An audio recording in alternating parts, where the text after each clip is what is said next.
Hey there, it's Derek here from Pacific Coast Auto in Japan, and this is a 1991 Nissan Figaro, which is a retro-styled, well, this was back in 1991, but retro-styled for 1991 to make it look like a maybe 1960s or 1970s European car.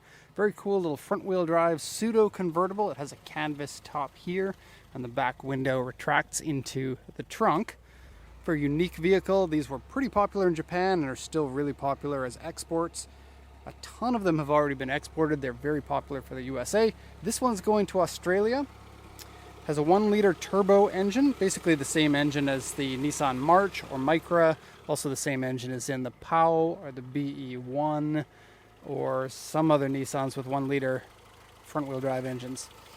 What's fun about this one is you get a different valve cover for the turbo version of it. You can see the turbo here, very short intake over here to the intake side, and it is a really interesting fuel injected. You know, these came as carbureted engines when they were originally made. It's always interesting to me, the engines that start as carbureted engines and then over time turn into a fuel injected engine. And then it has a plate here that says it's a 66 by 66, so a square setup, 1 liter, 76 PS, 10.8 kilogram kgm at 4,400 RPM, and compression ratio of 8. Not the most powerful turbo engine, but in a car like this, your speed doesn't really matter that much at all. Just the style and the coolness. And people around the world know about the car, but not everybody does. There would be a ton of non-car people that just think it's really good looking and cool. The interior is very unique with lots of bespoke parts on it. I'll just switch the engine off here. Show you that Figaro key. And then pull that out. We'll shoot the rest of the report. So this one was bought from auction. Excuse me. And I'll go over the auction inspection sheet in a second here. Coolant and oil both check out. And timing belt has been changed according to this sticker here at 141,415 kilometers in 2020 April. Okay, no rust inside the engine room, which is nice for any Nissan, let alone one that is this old, is now more than 30 years old. Okay, and I'm not going to test the top. Sometimes I do, sometimes I don't, but these days I don't like opening tops because it... well, for one, it takes longer, but secondly, if the top is an electronic one, not like this one, they sometimes get stuck open and don't want to have issues with them, especially on an older car. Okay, so let's go ahead and translate this one. So it's a 1991 Figaro, 1000cc engine, auction rate 4 with an interior C, and I'd say that that's pretty accurate. Maybe an interior B might even be right on this one. 141,879 kilometers at the time of auction. This is known mileage, automatic transmission. Unfortunately, you couldn't get these with a manual. It has leather seats, power steering, power windows. The sales points here are purchased from user, turbo car, and white leather seats. It also says it's a gray color. I feel like it's more like a dusty blue. So, looks blue to me in person and on camera. Sometimes the camera's a little bit different. Note here says in 2020 April, 141,415 kilometers, there was a timing belt change, and the report here says driver's seat saggy and has cracks in it. That's a really common thing on these cars. The seat on this one is in above average condition. It's not the best. You can still repair it though. There are no actual big tears in it or anything. It says trim has modification holes. It's actually, the audio has been removed out of it. These come with a CD player. This one's been removed. There's a hole from a modification, i.e. the place that it used to be bolted to. I'll show you that when we get to the interior. Interior is dirty. It's really not that dirty.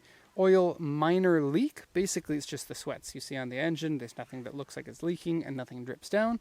And then various scratches and dents. Looking at the body here, it says uneven paint on the back section here. I'll show you that in a sec. Windshield rock chip isn't something that you really have to care about that much, but there's an example right there between my fingers. There might be a few more like that. It is an old windshield. If you really want, we can get windshields replaced, but subject to being able to find the parts. I'm not sure how easy this glass is to find these days. And then various scratches and dents. I already went over that. It says U2 over here. Let me just show you that. Otherwise, it has a number of hash marks, but I didn't really see anything that stands out. Basically just this U2 is the only area that looks that bad. And that's right here. So see if you can see that. Okay. So we'll take a once around now to see it from all different angles. And then we'll go and take a look at the defects after that. These are really small cars. They're bigger than an Austin Mini, but not by an awful lot. Maybe in terms of length, maybe about 30 centimeters longer. They are a 4-seater, but not really. The back seats are really tiny, and they have it's like they designed it, the exterior before they designed the interior, and then they wanted 4 seats, so they put them in, but they're not really usable at all, unless your back is pre-broken, and you'll see what I mean when I get to the interior. Even kids would struggle to sit in it, because for some reason the backrest of it is angled this way. Like your bum will sit in it, and instead of having a seat that's slightly backwards, it's slightly forwards. And I think that was done because otherwise you couldn't fit the top into the trunk. Look at this, we're coming in from the jungle. Whoosh. Figaro, the official car of the Amazon. Maybe, it kind of has a bit of a Volvo Amazon look to it, doesn't it? Okay, so we'll look at defects and also talk a little bit about different things about the car. One of the things that you'll notice right away, and something that you don't find on cars nowadays, is there's a ton of real chrome on this. From the headlight surrounds here, to the bumper being real chrome.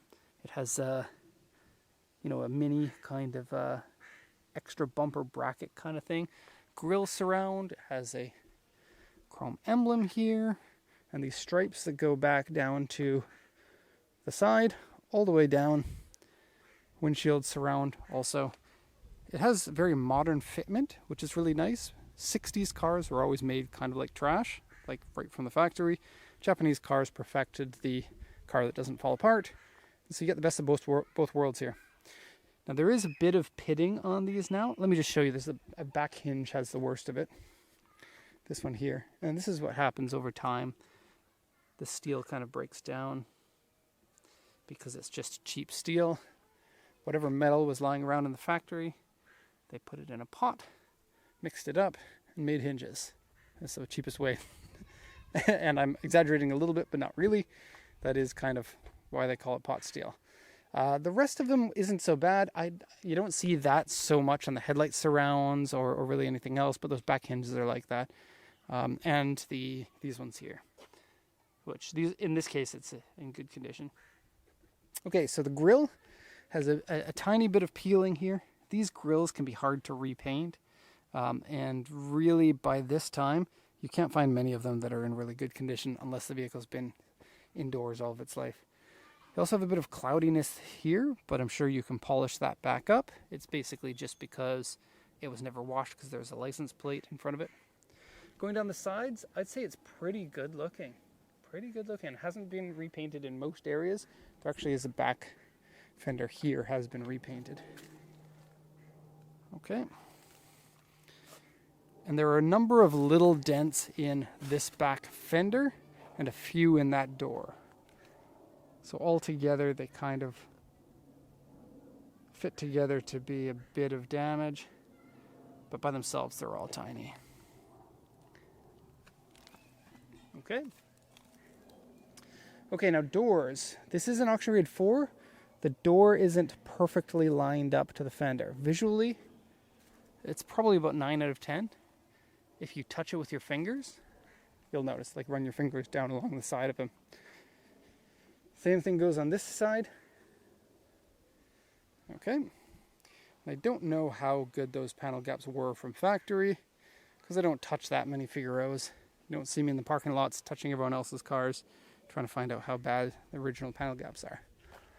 Okay, you already saw me open up the hood. I'm going to show you the interior in just a second. I want to show you that uneven paint on the back. Right here.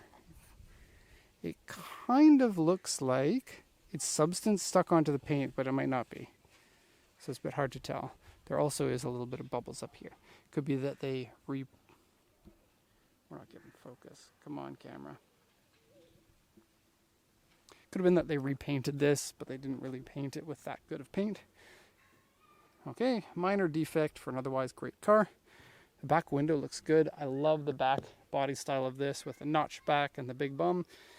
It kind of has that, what is it called? Those old cars from the 30s? Rumble seats. That's what I was looking for.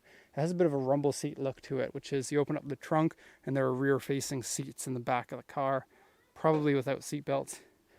I'll open that up. Actually, let me grab the key and I'll open them both up. This car has two trunks. So there's this.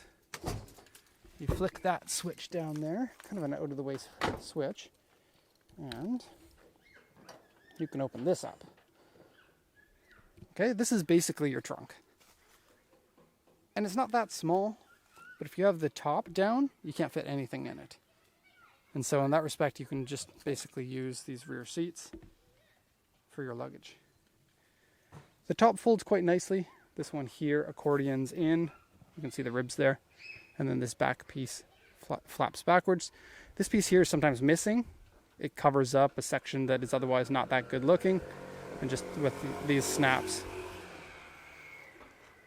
Okay, now if you have the top up, you can use the second trunk. But like I said, it's not that usable. There's a spare tire in there.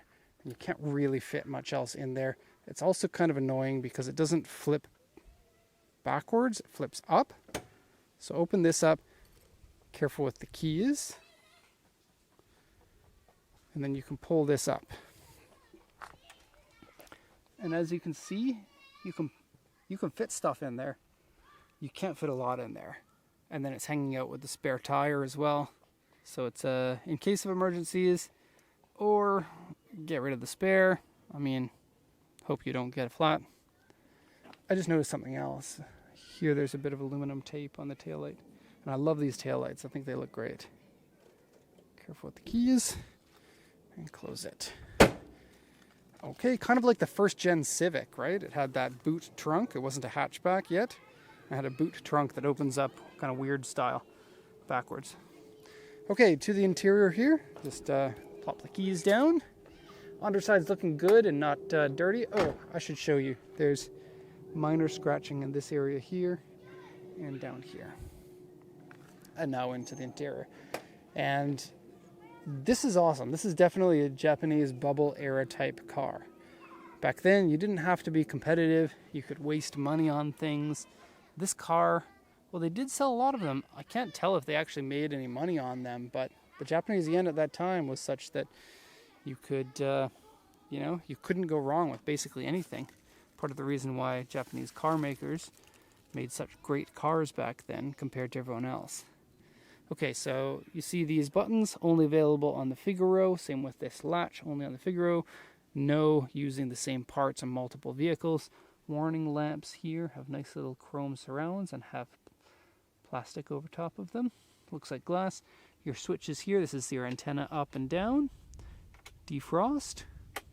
Okay, looks lovely. Chrome surrounds for your two main gauges there. Here's the section that usually has a CD player, and it's a nice looking CD player. I would, if it were my car, try to get one and put it in there. Okay, automatic transmission there. Some deterioration of the shift lever. And then the seat. Yeah, the seats are awesome and look good, but they don't last long. They are leather. If you spill something on them, you can wipe it up. That's nice, but they tend to crack like this. And this one is far better than your average one. A lot of them get ripped. This one also has some cracks in the upper bolsters, which is rarer. But you'll see it from time to time too, especially from sun damage, like right here. And here. Now you can repair this. You can get hopefully a professional to do it because they'll do a better job than you could yourself, most likely. Okay. And there's lots of room in here for people. Like I typically put the seats in the full back position. In a lot of micro cars, it's too small for me. This seat is now in the full back. My feet are fine. My knees are not up here like they are in a Mini. This is basically the seating position for Mini is like that. This one, a lot more room. Okay, the top section here, just have a quick look at it. It just unlatches and folds back. This is kind of funny. Check this out. You put the seat like that to get into the back. You click it back into place. That's how it clicks back into place. I have no idea why it's so extreme. I don't know if anyone could actually fit in a seat like that. And then we look at the back seats. They're just as bad. And there's some sort of a repair here that was done. Okay, I'm going to climb in. It's not easy to climb in. The seat, of course, is in the full back position, but that's the most comfortable position for most people.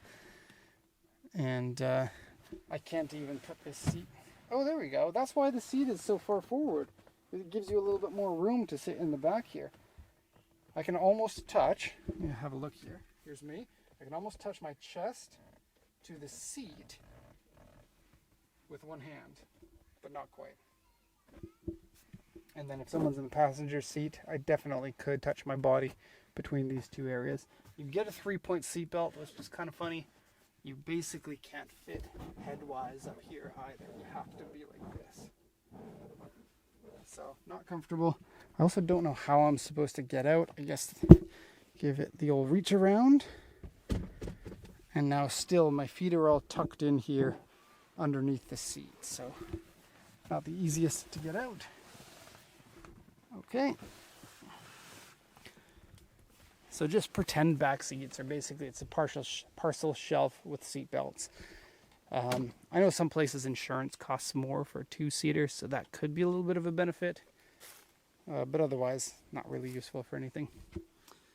Floor mats are lovely. They say Figaro with nice embroidery. Well, not embroidery, but a higher plush section that has an insignia on it. Okay. Love that steering wheel too. It's a cool car. It feels special. It is still based on economy car underpinnings, but one of the coolest economy cars that I can think of. Just wait for this van to go by. So there it is, Nissan Figaro. This is a 1991 model. There it is. If you have any questions, please let me know. If you don't, then thank you so much for watching, and have a nice day.